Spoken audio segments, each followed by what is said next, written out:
Это произошло неподалеку от острова Лабрадор, который находится в Канаде. Моряки, которые ловили крабов на судне, заметили нечто необычное. На ледяной глыбе лежало странное создание крошечного размера. Вначале моряки подумали, что это маленький тюлень. Однако, когда они подошли ближе, то увидели, что ошиблись. На глыбе в открытом море лежал малыш арктической лисы. Зверьку было очень холодно, он промок и продрог. Было видно, что детеныш на грани жизни и смерти. Кроха пришел на лед, чтобы найти для себя еду, но с ним произошло несчастье. Льдина уплыла в открытое море. Судно приблизилось к ледяной глыбе. Моряки решили, что должны спасти это беззащитное существо. Ждать в этом случае нельзя было ни минуты, ведь малыш мог погибнуть от холода и истощения. Вначале работники судна постарались позвать лисенка, но он никак не отреагировал на звук.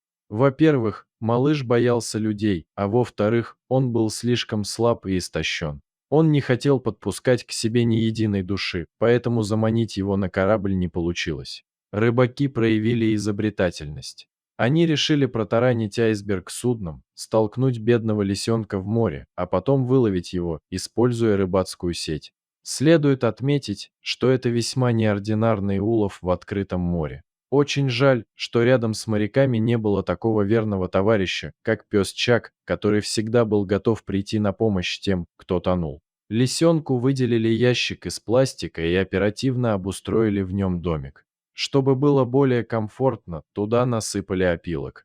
Ему даже выделили личную кружку. Затем моряки начали предлагать зверьку чипсы и печенье, но он не хотел ничего употреблять в пищу. К счастью, все закончилось хорошо. Малыша спасли, а люди сделали доброе дело, которое можно назвать настоящим чудом. Когда малыш оправился от шока, его поведение изменилось. Люди продолжали заботиться о нем. Крохи обеспечили хороший уход. Прошло немного времени, и лисенок полностью пришел в себя. Он с удовольствием стал уплетать баварские сосиски и играть с моряками. Также он перестал бояться людей и спокойно расхаживал на судне. Рыбаки привязались к зверьку и полюбили его. Он нравился им за свою непосредственность и добрый нрав. Когда корабль приплыл на сушу, зверька выпустили в естественную среду обитания. Тот момент, когда лисенок убегает в дикую природу, даже запечатлели на видео. Этот видеоролик получился очень душевным и трогательным. Малыш вышел из ящика и отправился в направлении горного массива.